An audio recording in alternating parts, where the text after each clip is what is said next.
Hey folks, welcome once again to another episode of There's Just Something About Kansas City. We have conversations about the people, places, and things that make this city such a great place to live and call home and raise our kids and do all those sorts of things. Couldn't be happier or prouder or more honored than to have my old friend Carl Peterson, sometimes friends back in those days and sometimes not so friendly, and a member of the media, of course, but that was Carl's job, believe me. But Carl Peterson, the former president and GM of the Kansas City Chiefs, and has worn so many other hats during his just incredible career. But Carl, thanks for taking time. I know you are still an extremely busy guy. You're still working with the Pro Football Hall of Fame, with the NFL itself, and USA Football and everything else that you're doing. Well, thanks, Frank. I appreciate that. Your introduction there's just something about Kansas City certainly rings true with me. I was in the National Football League for 10 years, basically with the Philadelphia Eagles. Before that, UCLA and that. But I'd heard a lot about Kansas City, didn't really know much about it. And until I came here and started making this my home, then you find out that there is something really special. It's a unique place. People are wonderful. The genuineness of the people in the Midwest, I think, contribute to that. But obviously, I met and married a girl from Kansas. Right. I call her the blonde tornado because sometimes she's got a temper. But Lori Larson from Scandia, Kansas. That's it. And but the thing about Kansas City is that it is truly a hidden gem until you come here and you experience it. The only one thing, Frank, that I looked for it's 30 years now, and I still haven't found it, is any oceanfront property. Other than that, I love Well, the we place. could sell you some in Ottawa, Kansas. Maybe it'll, maybe the plates will come together and snap that part off, and you'll have ocean at your doorstep at that point. But you have found, while we're on the subject, you have found the ocean. You're on MS the World Ship. And, I think for people who don't understand that or what that is that exactly? And that's why it's so tough to track you down. I don't know when to call you or text you because I have no idea what time zone you're in around the world. Well, it's something that I found late in my career with the Chiefs. I was, contemplating like everybody at some point I'm going to have to put it down and go someplace. I looked at so many friends that had second homes in Fort Lauderdale, Florida, and in right, Palm Springs, all those places, and Colorado, Scottsdale, Arizona, etc. But I knew one thing, having grown up in Long Beach, California, and frankly surfed and sailed my brains out and played a little football at UCLA and came back and coached there, that I wanted to. Wherever I went, I wanted to be able to get up in the morning when I put my feet on the ground. I want to see the ocean, and this opportunity came, or I found it in the Wall Street Journal. It's a one-of-a-kind cruise ship. We call it the largest private yacht in the world. It's a mid-sized cruise ship, but it's all condominiums. It's not for the public. We have 12 decks. It's a very large ship. It's 750 feet by 105 or whatever it is. We've got 5 restaurants, 4 bars, music 2 nights a week at 2 of those bars every night. Indoor and outdoor swimming pool, great workout facility. We've got full-time trainers there that'll kick your tail if you want them to do that. Huge spa that has everything that myself and my lovely bride would like and enjoy. Performing Arts Center, a golf analyzer on the 12th deck to improve your swing and get ready for when it does dock. The full-time pro on our ship takes us to some of the finest golf courses in the world. And it is the world because if you stay on board for 15 to 18 months, you will circumference the world, through either or both canals, Suez and Panama, or we've been to Antarctica. I've been through the Northwest Passage. I up saw in the some Arctic pictures Circle. from Egypt, of course. Egypt. We've been just about on every continent there is, and I can't tell you how many countries now, but we've had such experiences. And part of it is that we do about 3 or 4 expeditions a year where we bring experts on, for example, to Antarctica, and they'll tell us what we're going to see, what we should look for, and so forth. They're there to help to guide us in that. Kind of like going back to college and get the lectures during the evening, but then the next day you go and enjoy it, and you come back to a very difficult lifestyle of a cocktail, a martini, sit down and you watch the video of yourself and your fellow residents touring, investigating, enjoying this. We've been to the Sea of Cortez, the Galapagos, some just tremendous places, the Great Wall of China, et cetera. And because it's a private cruise ship, it can go places that other cruise ships can't go. And I've obviously fallen in love with it. Before COVID hit, I was doing about 160 days a year, not consecutive, but over a period of months on the ship, on and off, for a week to 5 weeks at a time, et cetera. And my bride from Kansas has acclimated pretty well. She's up to now, I think she can go for a week at sea, but then she wants to get home and put her feet on firmer ground. Yeah. Anyway, for me, I'm a Viking. My dad immigrated from Sweden, Right. and it's in my blood, and that's why I love the sea. And if you love to sail, it's a perfect combination, the World Ship. Wow, well, that's perfect advertisement for it, that's for sure. And folks, don't think he just came in and inherited this. Okay, from a Scandinavian father, this has been Carl's doing it the correct way. He's doing it while he can, and he has earned he has earned his way, as they say. As we're going to go back and we're going to talk about it a little bit. You're actually born in Minneapolis, right? Correct. And all the Swedes came from Minnesota to Minnesota. Yes, as Jon Stenerud would tell us, right? Absolutely. But you were there for a while. How old were you when you then moved to Long Beach, California? Very young, about 4 years old. It was after the Second World War. My dad was a contractor. He had 7 brothers and sisters, and all the brothers were in construction.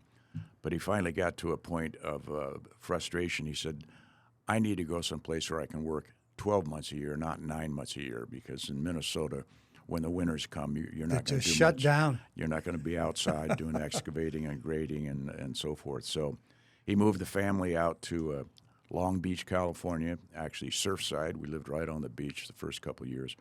And that's where we grew up. It was 4 boys, no girls, and it was a great life, I must tell you, and obviously learned a very healthy respect for the Pacific Ocean quickly, and then did a lot of diving and skin diving and surfing, like I said.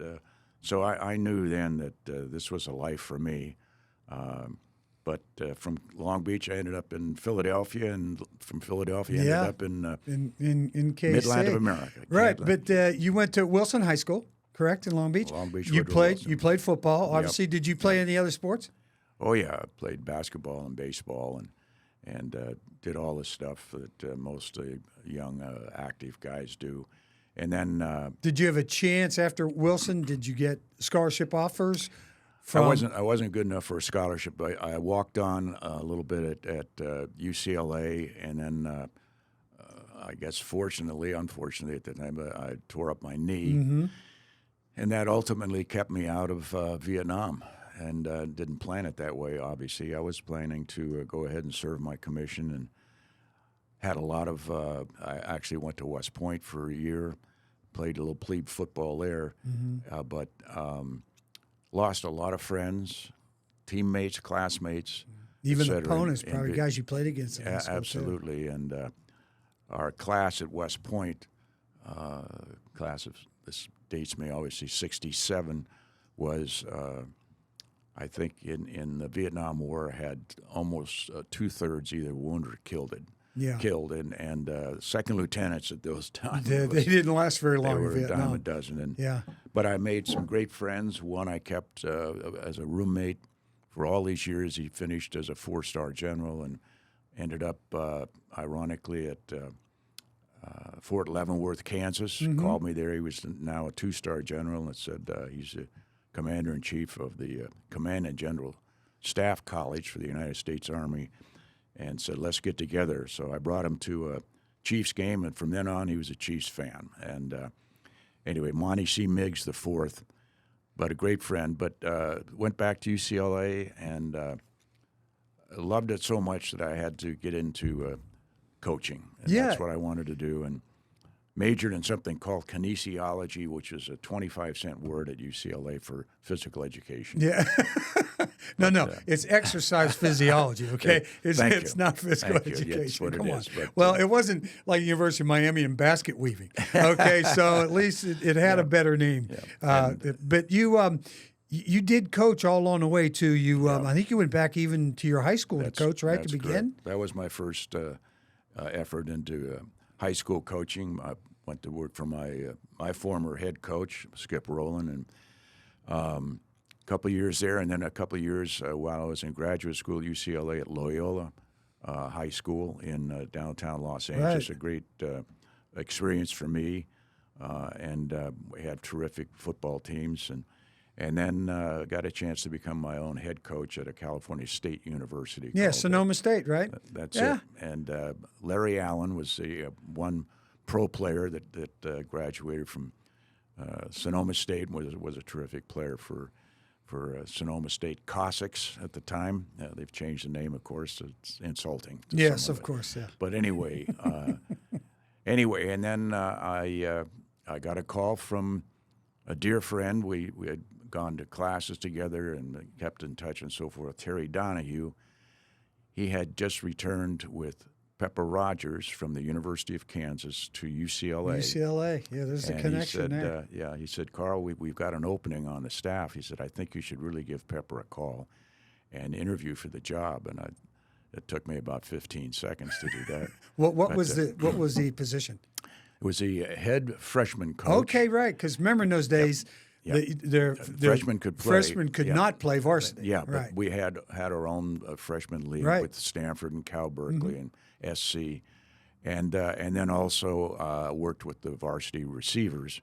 But and then the second year I got elevated up to the varsity coaching full time, and it was terrific. Pepper was a unique head coach, and that cannot describe him. But because of Terry Donahue and his friendship, he alerted me to this, and I was able to get that position. Well, I think that's the important thing. I think a lot of people don't realize it's not, Carl Peterson graduated from UCLA, and 2 years later he was the head football coach of the Chiefs, or president and general manager of Kansas City Chiefs. It just doesn't work that way, but it is these relationships that you formed all the way through. Dick Vermeil was at UCLA too. You're with him there, right? Yes. Well, the situation there was in the Pac-8 became Pac-10. Right. You had to win the conference, the Pacific 8-10 conference, to go to a bowl game, and the bowl game was the Rose Bowl. If you didn't, you went home. Well, Pepper's my 2 years with Pepper, we were 8-3 and 9-2, better than so many bowl teams, but we couldn't go. And so I think because you had that affiliation, right? That was the only bowl that the Big Ten and the Pac-8 could go to. So I know that Pepper got frustrated with it, and he got up and left. He left us literally in the lurch, if you will, and the 9 assistant coaches, and went to his alma mater, Georgia Tech, because then he could go to bowl games and that. And he was a fine coach.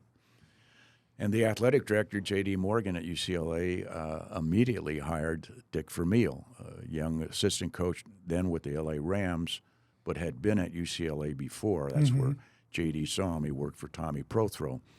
And Dick came in and was smart enough to retain 7 of the 9 assistants, and yours truly included, as well as, like I said, Terry and so many others. And he, in 2 short years, beat USC. We beat it, and we went to the Rose Bowl and played the undefeated, infamous Woody Hayes-led the Ohio State Buckeyes, who had played us earlier in the year and beat the tar out of us in the L.A. Coliseum.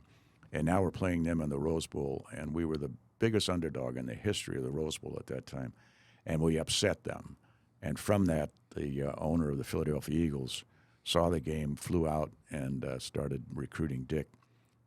Who initially said he wasn't going to go. We're going to build a national championship at UCLA. And then took the job. And I said, I hope I'm going with you. And he said yes. So that's how I got, I was with Dick 2 years at UCLA. Magnificent coach, magnificent person. Yeah, and, right. He's a good man. Excellent, excellent person, and still is to this day. So you're right. It's relationships that you build and you meet and you grow.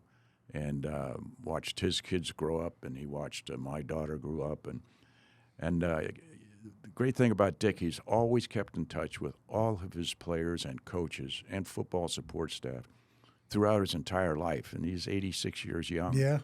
And anyway, he took me with him, and I got a chance then to go into administration. He kicked me upstairs. As I said, he didn't want me on the football field. He wanted me doing contracts and drafts. Did you know something we didn't know? Did you know something we didn't know there? I understand from part of it. He didn't kick you in. I think he knew. He saw the scout in you as far as players were concerned, and the eye you had for guys who you felt could play in the league.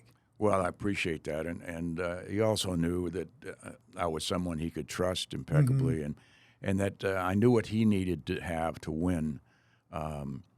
So he brought me in at the end of my first year with the Eagles, and he said, "Listen, I want you to make a decision. I'd like you to go up in administration and be our director of player personnel and football operations and all of those things with football that have helped me with that." And he said, what do you think? I said, well, how about if I think about it for the night?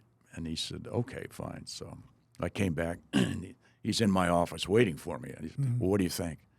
I said, well, I think, Dick, that after some long thought here, that I'd rather be the guy that does the hiring and firing than the guy that always gets hired but then gets fired. And he says, are you taking the job? I said, yeah, I'm taking the job. He says, are you going to fire me? I said, how can I fire you? You hired me.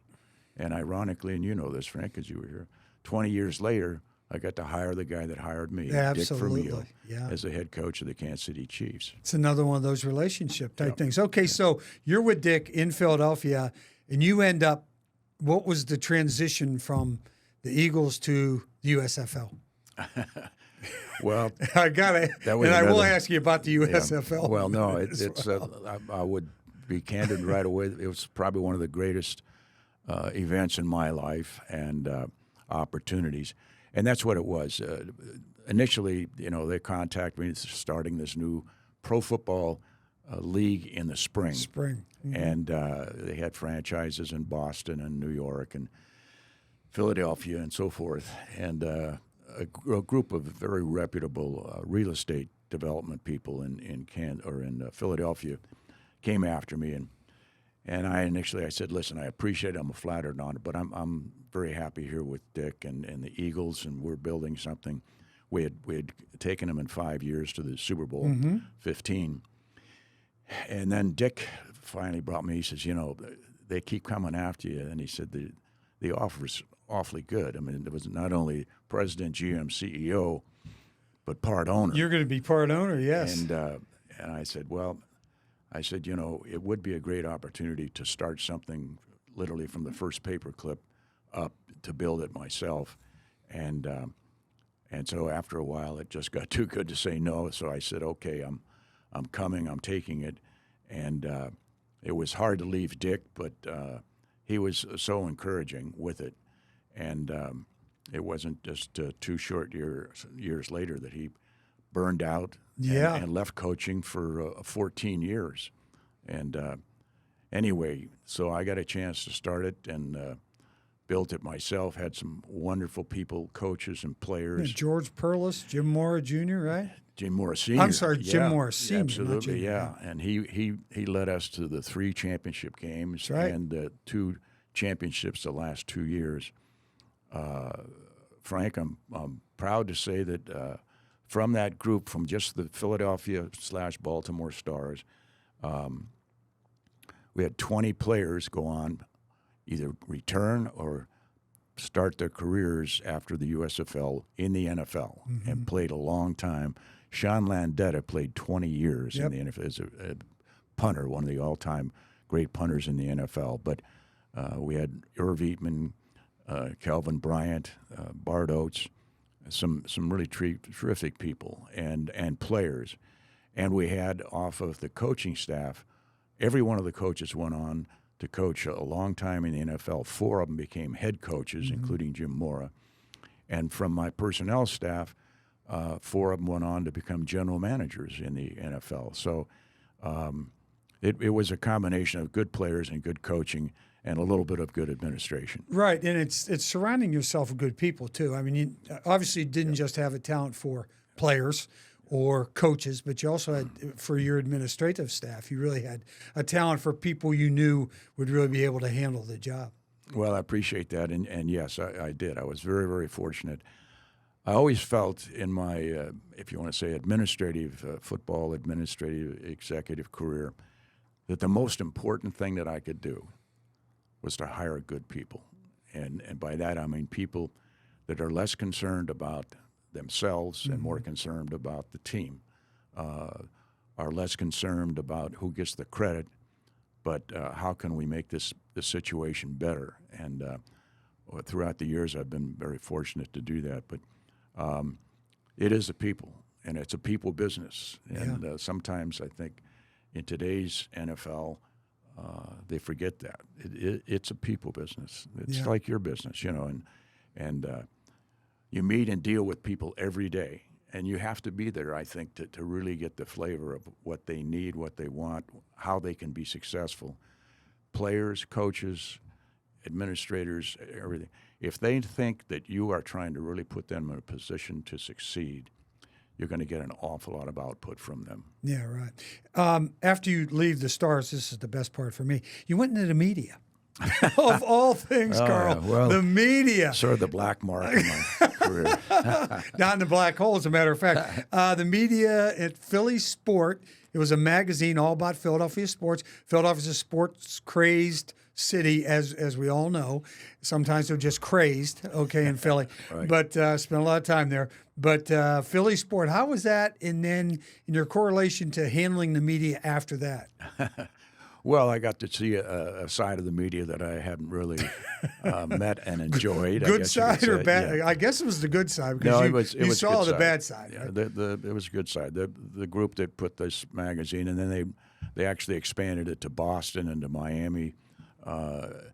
They were putting this sport magazine, kind of an abbreviated Sports Illustrated, but into cities that had all 4 professional sports: NHL, NBA, Major League Baseball, and the NFL. And anyway, it was a very good experience.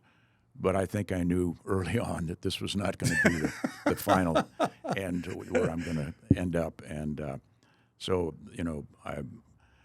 while I was there, I had the opportunity. They allowed me to do this interview a fair number of places for an NFL job. Yes. Other franchises. And you kept those feelers out there, and this is we're going to come to November of 1988 and how it all transpired. Right. But, and that was a great experience in itself also. And again, met a lot of terrific people. Stephen Ross, obviously, who I knew in the USFL, and then so many other people, and saw them from a side I hadn't seen because I was always the enemy at the Eagles. And now, I'm talking to Tex Schramm or whomever it might be, the owner of the Jets and so on. Anyway, so, again, experiences, but still connecting with people. And then how did I know you had your feelers out, and then what was the first contact with Lamar Hunt to know that he was interested in you to take over the Kansas City Chiefs, who were, and I covered this team for a lot of that period of time before you got here, they had no direction. Well, that became very obvious. I actually, a quick anecdote or story before that, in November of 1988, I went with a group from Philadelphia to look at and to do some due diligence and to make a bid on the Dallas Cowboys and the Dallas Cowboys stadium and their facility, practice facility, and so forth. They were up for sale. A gentleman I went with was the Ed Snyder, the owner of the NHL Philadelphia Flyers, and also a company called Spectacor, which was really his primary business of taking over stadiums and arenas and making them profitable. Concessions, parking, seats, club seats, suites, etc. And he wanted to actually buy the Cowboys for the Texas Stadium. He was very intrigued with that and thought he could really make that a big money maker. But he called me because I was obviously had been in Philadelphia for some time, and he said, "Carl, I'm a hockey guy. I'm not a football guy. I need a football guy." He said, "If you'll come with me in my group and we get the Cowboys, I'm going to put you in charge of it and that." And again, that little lure of, I'm going to make you a part owner. Yeah. Ed, that sounds very interesting. So we flew down to Dallas and did 3 days of due diligence. Came back. We put in a bid for $131 million, okay? That's through the Texas Stadium and the Cowboys. And this is 1988, right? November, late 98. That is a lot of money. And so it comes back, and Ed calls me. He says, "Carl, I'm sorry, bad news." He said, "We lost." He said, "We lost to a guy by the name of Jones, and he bet $133 million." Would be Jerry Jones. He's from Arkansas. That's right. Yeah, where do you get this money anyway? I'll never forget Pepper, who I always had kept in touch with, and Pepper had a great sense of humor. He called me. He says, Carl, I got to ask you a question." He says, "I know you guys were in that bidding for the Cowboys." He said, "Now this guy Jones from Arkansas gets it. What's he going to call them? The Cow Hogs?" Anyway, first time I met and got to know Jerry a little bit. But shortly after that, I got a call from Lamar Hunt. And I'll be frank, it was Jack Stedman calling for Lamar Hunt and said, "Would you be interested in looking at running the Kansas City Chiefs?" Right. And remember now, Jack Stedman was the president, Jim Schaffer's general manager of the Kansas City Chiefs, along with Hunt Midwest. Exactly. He was more of a businessman than he was a football man. Yeah, that was his thing, and so I said, and I'm saying this as diplomatically as I can. I said, "Jack, I appreciate the call." I said, "But frankly, I'd really like to hear from Mr. Hunt." And I had met Lamar a number of times at league meetings when I went with the Eagles and the Eagles ownership, Leonard Tost, to the league meetings and met Lamar a little bit, just socially and that. Actually, there's a good story on that one too. But anyway, I said, so I'd like to hear from Mr. Hunt. Boom, I got a call right away. And he said, "Carl," he said, "I admire what you've done. I've watched your career in both the NFL and the USFL." And he said, "I used to be part of a rebel league too. It was called the AFL." I said, "Mr. Hunt, I know that." And anyway, so he had me come and take a look and actually write a report for him on what I saw with his Kansas City Chiefs, good and the bad. And so I came and did that, and I actually went to a game at Arrowhead and then one also at the Meadowlands. They were playing up there, and I could drive up there. I lived in South Jersey at the time. And anyway, we met a couple times. I remember the airport, the Hilton Airport, Chicago O'Hara, the I think it was Marriott at the Dallas-Fort Worth Airport, whatever. Trying to stay away from the media that you'd created in Philadelphia. He was very clandestine about this. And, when I came to Philadelphia, from Philadelphia to Kansas City the first time, he had me registered at the Marriott on the Plaza under our CFO's name was Bob Tomasi. Anyway, so after 2 or 3 of these meetings, he said, "What do you need?" And I said, "What do you mean I need?" He said, "What do you need to do what you think you have to do to fix the Chiefs?" And as you know, you were there. They'd I think 15 of 16 years they had lost, and they'd been in one playoff. And I said, well, Mr. Hunt, I said, I don't think you probably want to do this, and I'm not trying to do this in an egotistical way. I said, but in my opinion, you need one voice because you're, in my opinion, your franchise is fractured from the top to the bottom. So I would need to be the president, general manager, and CEO. And I don't think you're probably prepared to do that because many of these people were with you a long time. Yeah, and they worked over at Hunt Midwest, yeah. And exactly. And he said, would you mind if I think about that? I loved Lamar all those years. The most humble, honest, yes, stay in the background guy I've ever met. Bobby Bell and I talked about this. Oh, he's just, terrific. And I said, Mr. Hunt, take all the time you want. It's your team. It's your... Anyway, he called me back the next day. He says, I'll do it. I said, well, that's terrific. And I said, I'm your guy. And so on the, I think it was the 21st of December, 88, we had a press conference, and he hired me publicly. Right. And then some things happened during that offseason that just sort of fell in your lap. As far as the Browns were concerned, and Art Modell, and he gets rid of an established coach who, at that point, I don't know what Art Modell was upset about, but Marty lost a couple of close games with Denver Broncos, and he turns around and Marty Schottenheimer's available. Correct. Well, the first thing I had to do was address the football situation, obviously. And Frank Gans was the head coach. Frank Gans was the head coach. He'd been there 2 years. I think they'd won 2 games in 4 games. Yeah. And in my business, and the way I came up through to the administrative ranks, if you will, was as a coach. We all know each other. I knew Frank well. I knew him when he was at the United States Naval Academy. Mm-hmm. We recruited against each other when I was at UCLA recruiting players, and he was at Naval Academy. And I knew him, obviously, when he got to the NFL in Kansas City. Finest special teams coach I've ever seen in my life. And we've had some good ones, but he is exceptional.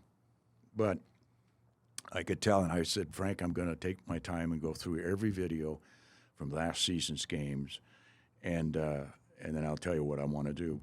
And he was very patient in that. But I could tell just the way the team was playing in that is that he had lost them. Yeah. And it happens in pro football, it happens in college football too, but in pro football it happens a little sooner. And not as patient. Yeah. So I brought him in and I said, listen, I've made a decision. I'm sorry, I'm going to let you go. Obviously, I'll recommend you to any team that you want. Frank, I know your coaching abilities are superb. And let me just tell you that I'm not letting you go because the coaching was awful. You had a lot of players there that just were not responding. And I said, I will address them when I get to them next. I said, but anyway, so then the next move I had to get a head coach. And I started looking. Obviously, the first guy I turned to was Dick Vermeil. Mm-hmm. And it's had a too long soon chat for with him. Yeah, he was, I think, 5 years into his, quote, broadcasting career. And he said, Carl, I really appreciate it. He said, but I'm not ready to get back. He said, I may never get back. And I said, well, at least you do this. And if you remember this, I said, minimum, and I was surprised the Eagles weren't using him in Philadelphia. I said, I want you to come to Kansas City to training camp every year and do the color for our preseason games. Right. And probably take a look at your players. And he said then, just a little, to open the door a little bit, he said, well, I think I'd like to do that. He said, I'm enjoying this college because he was doing with Brent Musburger, ABC, college games, football games. But he said, I kind of want to keep my foot in the water in the NFL. And I said, well, this is a great opportunity. You get the chance to see the teams and so forth. So now I got out on my head coach search. And you guys were following me around. Oh, gosh, yes. From Kansas City. Everywhere. The Inquirer and all the radios, TV stations, et cetera. So interviewed George Seifert out on the West Coast. Let's see, a couple other people. Jimmy Ray, I knew him very well. And anyway, I get a phone call, and it's Marty Schottenheimer. And I had known Marty going back to the NFC East Conference.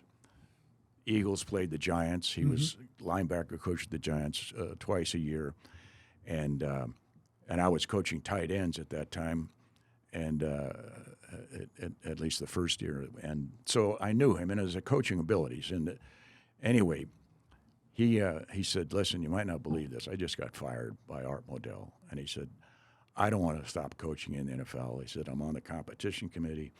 He said, "I got a full staff that can come right with me." He said, I said, "What was the problem?" He said, "He wanted me to fire my coaching staff, starting with my brother and a guy by the name of Bill Cower, who I think's a great young coach on his way up and so forth." I said, "Okay." I said, "Let's meet." And so we pulled an end around, or whatever you want to say. I said, "We're going to look like we're going to meet in Mobile, Alabama, we're at the Senior Bowl." Senior Bowl, right. That's where most of the coaches, pro coaches, congregate at the end of the year, and jobs are made and left and hired and so forth. And I said, "But when you get to Atlanta, just leave the airport and go to the Marriott. I'll be there." So I did. So that's where you were. That's where we were. Yep. And we put the deal together. And if you remember, it was just before the Super Bowl. Mm-hmm. And we didn't want to announce it then because the Super Bowl would take away the excitement of Marty Schottenheimer coming to Kansas City. So we kept it under wraps, or pretty much under wraps. And anyway, great hire. I thought it would be. I needed, Frank, what I needed, and I knew what I needed. I needed an experienced, playoff winning coach because this team needed to be turned around around. You need to get the attention of the players. Yeah, exactly, 180 degrees. And Marty had been coming off, well, he was 4 years as a head coach. He took over for Frank Gans. One of 4 divisions or 3 divisions, a wild card, 2 AFC championship games, and loses to John Elway on the drive, right, and then on Ernest Miner fumble. Right. And I mean, excruciating loss. It could have gone either way. But so I knew that's the guy I wanted. And the only thing I remember, I had he and Pat come in very quietly as we're finishing up this thing, the contract. And so I'm putting him on the plane back to Cleveland, but we've got a deal in word, not in not principle. Written, yeah. And he says, "Listen, I apologize," he says, but I've got to make one other stop. He said, "We're going to go from here to San Diego." He said, "Alex Spanos, the owner, Chargers, made me promise that I'd come to visit." He said, "But Carl, I'm your guy. I'm not going to go." And I said, "Pat, how are you?" And she says, "Carl, I've been in Cleveland here for the last 8 years." She said, "The sun never shines in Cleveland, and it always shines in San Diego." Oh, boy. I just lost my coach. That's not the words I wanted to hear from the head coach's wife. Anyway, they went when they came back, and we had the press conference, and as they say, the rest is history. He brought a great staff with him and filled in the holes that he didn't have. Frankly, I recommended 2 guys to him. I said, "You don't have to hire him, but I'd like you to interview him." And it was John Bunning, and who was the second guy? Anyway, he hired both of them, which was great. And anyway, so we hit the ground running, and that's what I wanted to do. Then I turned to the personnel department and went through that and see what they had done right, what they'd done wrong. Whitey Dovell was an excellent judge of talent. God bless him. And was our pro personnel guy, was with us a long time too. Really, really talented. Anyway, I didn't have to make many changes in personnel, although I'm sure they all felt that because of my personnel experience that was going to turn it upside down. Yeah, right.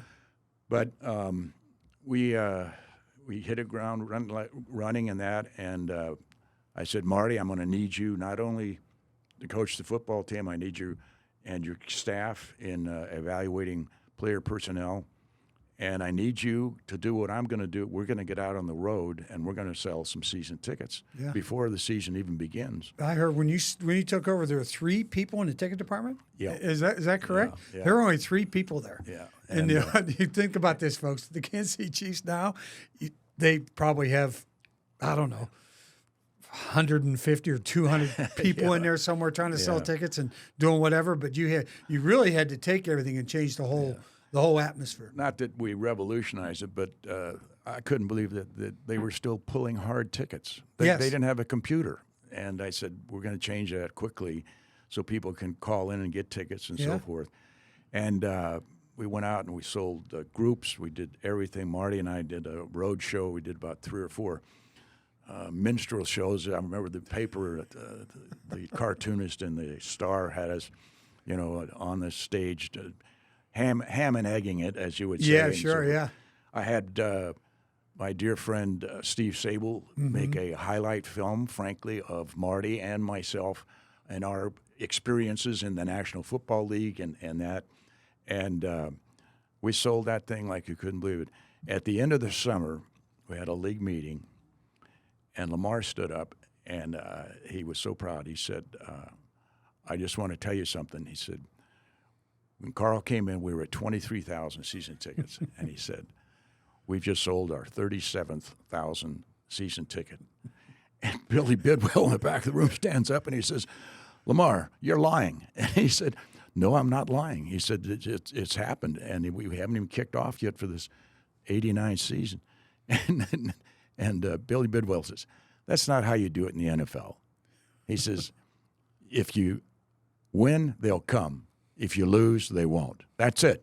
And he didn't have a sales department either. So anyway, I took a lot of things that I learned, frankly, in the USFL, marketing and sales, and brought it over to the Chiefs and hired a young, innovative, creative staff that we had a lot of fun selling tickets, if you will, and half packs and so forth. We had to start somewhere. Yeah. Anyway, Lamar loved it, so I said, hey, Marty, as long as we're making the head or the owner happy, we're in good shape. Yeah, we're in good shape. The other thing you did some things that other people, Bill Bidwell, et cetera, didn't do. You and Carl roamed the parking lot. You had your own GM show on radio. You encouraged your players to go out and do their own radio shows, which now, these days, of course, social media has changed everything. But these days, the owner would drop over dead if he thought his players are going to go out and do a weekly radio show somewhere like at the Levee or wherever it was. Yeah. But you had everybody was out, including the owner, out there, and then that morphed into, what can we do in the parking lot before the games, which Tim Connolly, I think, was very involved in. Yep. And it became the atmosphere that Arrowhead is today, one of these atmospheres that every team in the NFL, every broadcast team, everybody actually really loves to play in Kansas City. I mean, it's a tough place to play and was back then as well, but teams and coaches or whatever just always said, this is like playing in front of a college crowd again. It's great. And that's exactly what I did. I mean, I had been to every campus in America looking for players when I was with the Eagles and the Stars.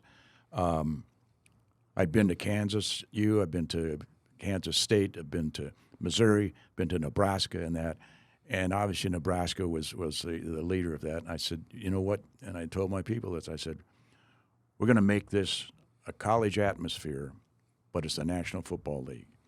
And yes, I said, one thing that I can do with the contracts on players, I put an addendum for every new player that signed, draft choice or free agent.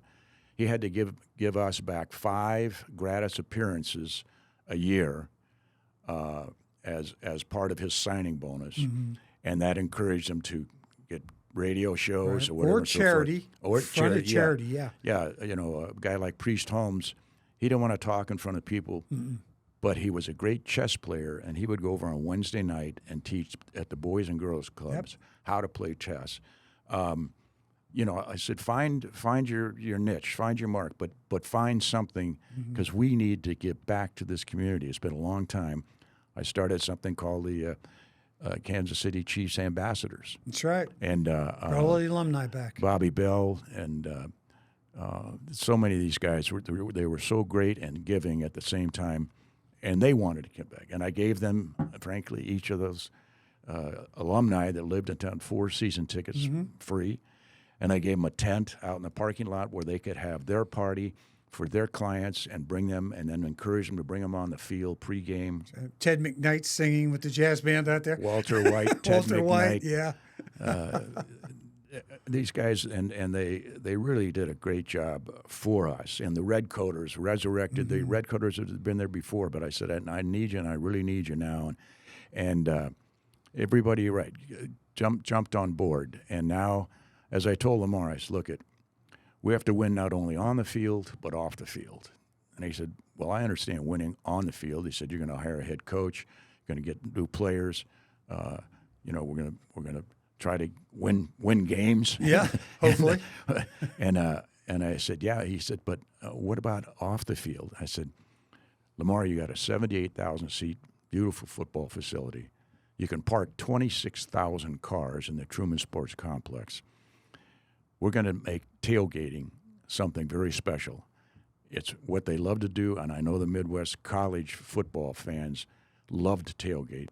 I said, we're going to do the same thing here.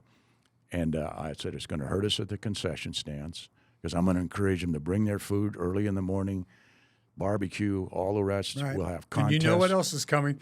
The beer and the cocktails and everything else. And everything else. And I said, and I don't know if you remember, my first year or two maybe, I let them go back out at halftime and reignite tailgating. You opened the gates at halftime. You can't do that these days. But. No, and came back. And it was either the first or second year we got it going, and we had 7 car fires. Okay, that's a preseason. And I said, what is going on? And he said, well, these people are used to tailgating right up to kickoff and then throwing the coals under the car and running in. But now they can't do that because the stadium is becoming filled, and these fires, we'd have to put start up on the car on fire with the coals and underneath. anyway. But those are problems we love to have. We put coal bins out in the parking lots. We put porta potties out there. We had to do something to make it very special. And by the time we was into it, the second, third year, we had people actually coming with no tickets, but paying cash parking just to park and tailgate and be part of the aura, if you want to call it. Anyway. But without so many people's help in that, Lamar he'd say, what can I do? I said, I want you to come up early on Sunday morning, walk with me, and let's judge tailgating contests. Who has the best one?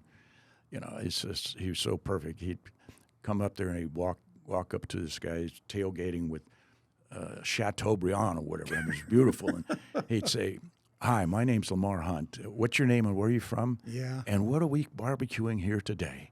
And, I mean, it was just special, and I know how much he enjoyed it. And, so it became the thing on game days to be at Arrowhead. And I know how much you love Lamar, and we've lost both Lamar and Norma. Yep. And you love the Hunt family, of course, and they loved you too. They loved you back. Win, lose, or draw. It didn't matter to Lamar. I mean, it mattered to Lamar to win, but it wasn't, a make or break thing for him. And the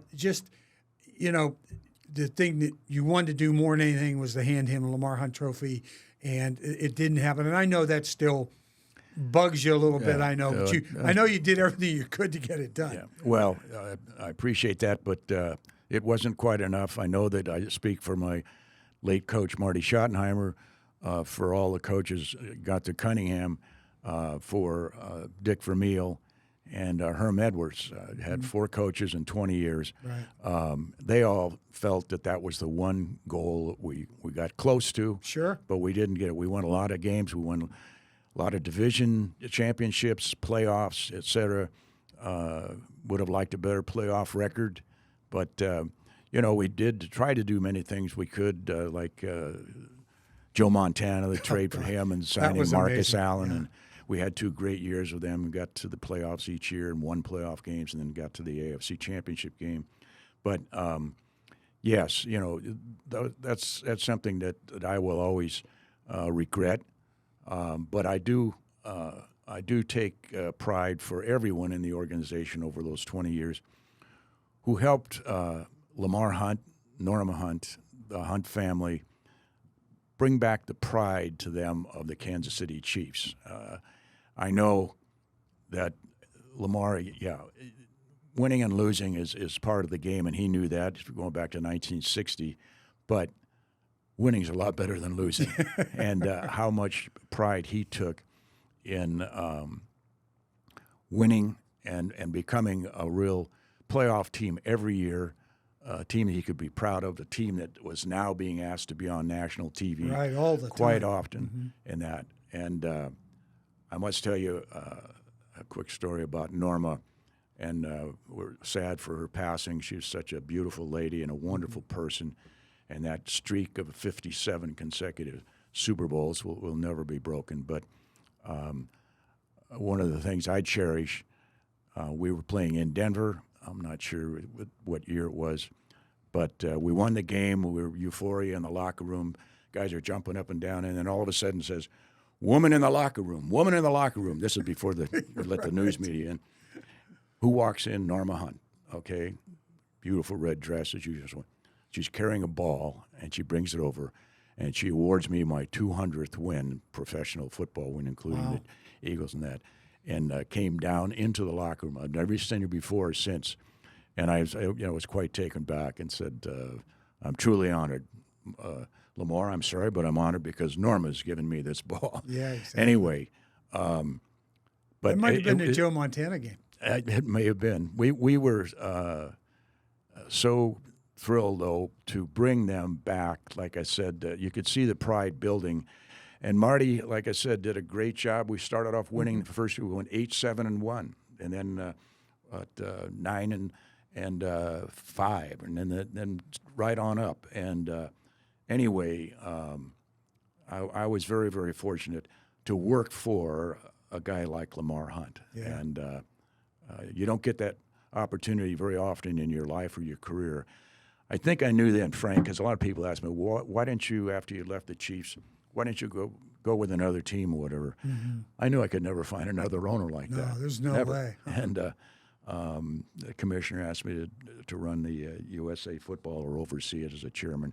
But at the end of the day, what a great run, what a great time, and I think a great time for Kansas City. Yeah, and your fingerprints are all over the franchise still.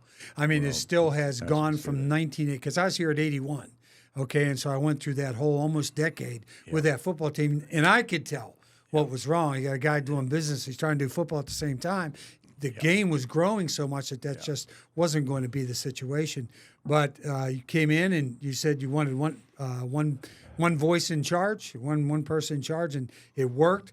It has continued to work for the Kansas City Chiefs. There's been a couple bobbles here and there, but they are back on top. And thank goodness Andy Reid. Yeah, and Andy Reid, and of course Patrick Mahomes and Travis Kelce and everybody else. They're not too bad. They're pretty good. But I know you are still working. You still do a lot of consulting with the National Football League, and you do a lot of consulting with the Pro Football Hall of Fame. I know you will be inducted someday into the Pro Football Hall of Fame. I thought it was going to be this year. They've got another, what they call an NFL contributor to the Pro Football Hall of Fame. So I know one of these years it is going to happen, Carl. Well, it's awfully nice of you to say that. I beg to differ because I honestly, and I'm trying not to be too immodest, but I'm not deserving of the Pro Football Hall of Fame. That's such a special place. 30,000 plus players, coaches, administrators have gone through the National Football League, and today there's 273 in the Hall of Fame, and guys like Dick Vermeil, and obviously, in my opinion, Steve Sable deserve that, and some of the other guys, Paul Tagliabue, definitely. It took him too long to get in there. I'm flattered and honored to be nominated, but more importantly, Hall of Fames, I think, are for players and coaches and very select owners, administrators, and I'm just happy to cheer on the sideline. Well, I'll tell you what. When you get elected to the Pro Football Hall of Fame, we're going to have you back in. Okay, how's that sound? All right. Well, I will lean on you one more time. I'll try to find you wherever you are in the world at that time, but I will try to find you at that time, and we'll have you in. But the best thing is you are living your best life. You're traveling to all these other countries, and you could have gone back to Southern California. You could have gone back to Minneapolis, although winter is not exactly a great thing. Yeah. But you have maintained a permanent resident here, and as we say on this show, there is just something about Kansas City, isn't there? There definitely is, and that's what's attracted me here. And yeah, we've got our home in Loch Lloyd now, and periodically get on a cruise ship to sail a little bit of the world, but always come back. Thanks, Frank. I appreciate this. You bet, and thanks for coming in and taking this time. Because I know when you get off of the world ship, the happiest people in the country are the restaurateurs on the Kansas City Plaza. Okay, yes, they are. Okay, because they know where you're coming to dinner. All right, Carl, thanks so much. Thank you, I Frank. appreciate you coming in. Yep. You bet, buddy. All the best. Don't forget, folks, there's just something about Kansas City.